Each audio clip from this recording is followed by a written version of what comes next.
Welcome to gen Z ஜட்ஜ். இப்போ நம்ம இன்டெலெக்சுவல் ப்ராப்பர்ட்டி ரைட்ஸோட பார்ட் 5 ரிஜிஸ்ட்ரேஷன் ஆஃப் பேட்டன்ட் பார்க்க போகிறோம்.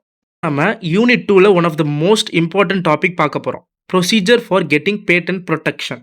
எப்படி நம்மளோட இன்வென்ஷனுக்கு பேட்டன்ட் வாங்குறதுன்னு தான் இந்த topic. So first by registration. Patent ஆஃபீஸுக்கு நம்ம டேரெக்டாக போய் ஒரு பேட்டன்ட் அப்ளிகேஷன் ஃபைல் பண்ணுற மூலியமாக we can register it. Or by PCT. நம்ம ஆல்ரெடி பார்த்த ஒரு இன்டர்நேஷ்னல் கன்வென்ஷன் தான் பிசிடி, பேட்டன்ட் கோஆப்ரேஷன் ட்ரீட்டி. பிசிடியில் ஒரு சிங்கிள் அப்ளிகேஷன் போடுற மூலியமாக பிசிடியில் இருக்க எல்லா மெம்பர் கண்ட்ரீஸுக்குமே அது ஃபார்வர்ட் ஆயிரும். So who can file patent? According to section 6 of patent act, the owner of the invention, legal heir, assignee. ஓனர்னா as you already know யார் அந்த இன்வென்ஷனை கண்டுபிடிச்சவர். லீகல் ஹேர்னா இஃப் ஓனர் அவைலபிளாக இல்லை, இஃப் த ஓனர் இஸ் டைடுனா நம்ம அவங்களோட சன் ஆர் டாக்டர். அசைனினா இந்த ஓனர் அசைன் பண்ணுற person can file the patent. ரிஜிஸ்ட்ரேஷனுக்கு ஃபஸ்ட்டு ஃபாலோ பண்ணுற ஸ்டெப்பு தான் filing of application. Application file பண்ணும்போது we need to specify about our invention. ஸ்பெசிஃபிகேஷனை நம்ம ரெண்டாக பிரிக்கலாம், provisional specification and complete specification. According to section 9 provisional ஸ்பெசிஃபிகேஷனை பற்றி சொல்கிறாங்க. ப்ரொவிஷனல் ஸ்பெசிஃபிகேஷனை நீங்கள் எப்போ ஃபைல் பண்ணணும்னா, application is filed at the initial or middle stage of the project. அந்த ப்ராஜெக்ட் நீங்கள் கண்டுபிடிக்கிற இன்வென்ஷன் இப்போ தான் இனிஷியல் ஸ்டேஜ் ஆகும், இல்லை மிடில் ஸ்டேஜாக இருக்கும்போது நீங்கள் அப்ளிகேஷன் ஃபைல் பண்ணலாம். கம்ப்ளீட் ஸ்பெசிஃபிகேஷன்னா after completion of the project or within 12 months of provisional specification. ஒன்று நம்ம நம்மளோட ப்ராடக்டை ஃபுல்லாக முடிச்சிருக்கணும், ஆர் ப்ரொவிஷனல் ஸ்பெசிஃபிகேஷன் ஃபைல் பண்ணி கரெக்டாக 12 monthsக்குள்ளே நம்ம கம்ப்ளீட் ஸ்பெசிஃபிகேஷன் ஃபைல் பண்ணணும். ப்ரொவிஷனல் ஸ்பெசிஃபிகேஷன் எதுக்கு ஃபைல் பண்ணுவாங்கன்னா, to get date of priority. இந்த டேட் ஆஃப் ப்ரியாரிட்டி என்னென்னா, நீங்கள் உங்கள் இன்வென்ஷனை கம்ப்ளீட் பண்ணுறதுக்கு முன்னாடியே நீங்கள் ப்ரொவிஷனல் ஸ்பெசிஃபிகேஷனில் ஃபைல் பண்ணி ஒரு டேட்டை நீங்கள் ஃபிக்ஸ் பண்ணி வாங்கிப்பீங்க. ஃபார் எக்ஸாம்பிள், நீங்கள் ஒரு 1 yearக்கு முன்னாடியே நீங்கள் அப்ளிகேஷன் போட்டு ப்ரொவிஷனல் ஸ்பெசிஃபிகேஷனில் நீங்கள் உங்கள் இன்வென்ஷனை ஃபைல் பண்ணியிருந்தீங்கன்னா, உங்களோட ப்ராஜெக்ட் கம்ப்ளீட் ஆனதுக்கு அப்புறம் நீங்கள் கம்ப்ளீட் ஸ்பெசிஃபிகேஷனுக்கு போகும்போது you can get the date of priority. நீங்கள் இந்த ப்ரொவிஷனல் ஸ்பெசிஃபிகேஷன் போட்ட டேட்டையே உங்களுக்கு கம்ப்ளீட் ஸ்பெசிஃபிகேஷனில் கொடுத்துருவாங்க. இதனால நீங்கள் 1 yearக்கு முன்னாடியே நீங்கள் உங்களோட பேட்டன்ட் அப்ளிகேஷன் வாங்கின மாதிரி நம்ம காமிச்சிக்கலாம். ஸ்பெசிஃபிகேஷன் முடித்ததுக்கப்புறம் we need to publish it. நம்மளோட பேட்டன்ட் அப்ளிகேஷனை ஸ்பெசிஃபிகேஷன் கம்ப்ளீட் ஸ்பெசிஃபிகேஷன் முடிச்சதுக்கப்புறம் அடுத்து இருக்கிற ஸ்டெப்பு பப்ளிகேஷன். பப்ளிகேஷனை 2 டைப்ஸாக பிரிக்கிறாங்க, early publication, normal publication. Early பப்ளிகேஷன்னா நீங்கள் கொஞ்சம் எக்ஸ்ட்ரா ஃபீ, ஒரு by paying extra fee we can publish it earlier. ஒரு பப்ளிகேஷனை நம்ம எக்ஸ்ட்ரா ஃபீஸ் கொடுக்குற மூலியமாக 18 மாதம் வெயிட் பண்ணாமல் சீக்கிரமாக பப்ளிஷ் பண்ணலாம். நார்மல் பப்ளிகேஷன்னா we need to wait for 18 months after application. நம்ம ஸ்பெசிஃபிகேஷன் கொடுத்ததுக்கப்புறம் 18 மாதம் வெயிட் பண்ணதுக்கப்புறம் தான் பேட்டன்ட் ஜேர்னலில் பப்ளிகேஷன் பண்ண முடியும்.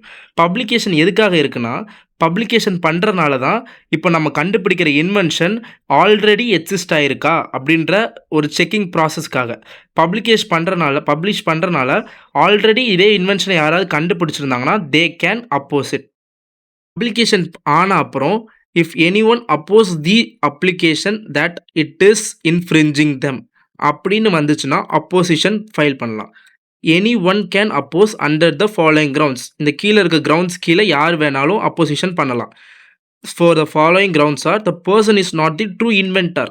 இப்போ அந்த பேட்டன்ட் அப்ளிகேஷன் ஃபைல் பண்ண person he is not the true owner of the invention. அவர் இன்வென்ட் பண்ணலை.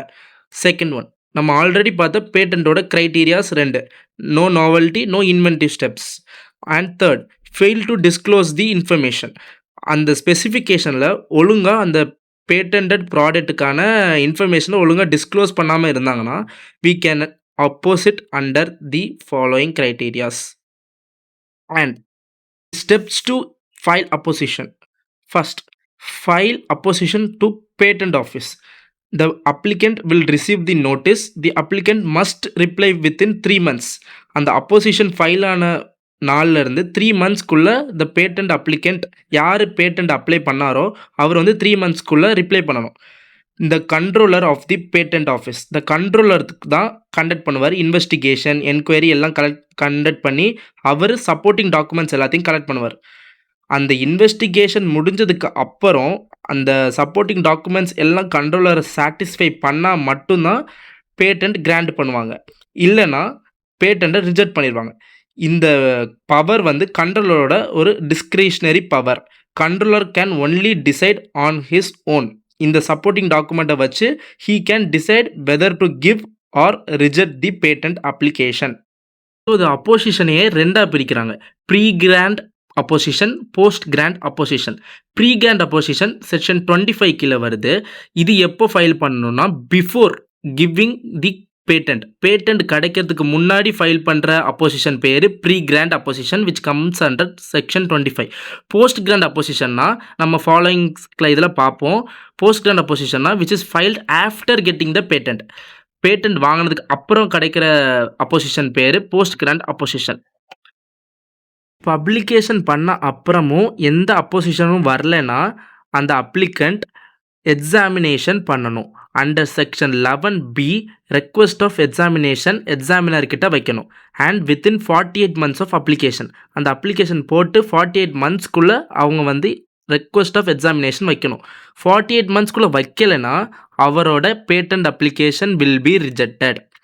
இப்போது இந்த எக்ஸாமினேஷனில் எக்ஸாமினர் வந்து எல்லாத்தையுமே அனலைஸ் பண்ணி ஒரு ரிப்போர்ட் கொடுப்பார். அந்த ரிப்போர்ட்டை வந்து கண்ட்ரோலர்கிட்ட கொடுத்தோன்னே அவரோட டிஸ்கிரிஷனரி பவர் அந்த ரிப்போர்ட்டை அனலைஸ் பண்ணி அதுக்கப்புறம் பேட்டன்ட் கொடுக்கணுமா இல்லை ரிஜெக்ட் பண்ணணுமான்ட்டு அடுத்து லாஸ்ட்டாக கண்ட்ரோலர் தான் முடிவு பண்ணுவார். இஃப் கண்ட்ரோலர் வந்து ரெக்வெஸ்ட் ஆஃப் எக்ஸாமினேஷன் ஆர் அப்போசிஷனுக்கு அப்புறம் பேட்டன்ட் கிராண்ட் பண்ணிட்டார்னா அகெயின் பப்ளிகேஷன் கொடுக்கணும்.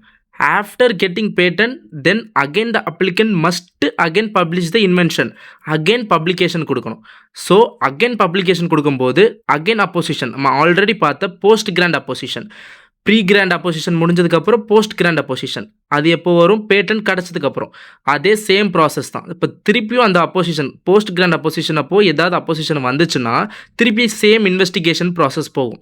அண்ட் ஃபைனலி கண்ட்ரோலர்கிட்ட திருப்பி வரும். And again the controller has the power to grant or reject patent. In case if he rejected the patent, then we can go to high court for appeal.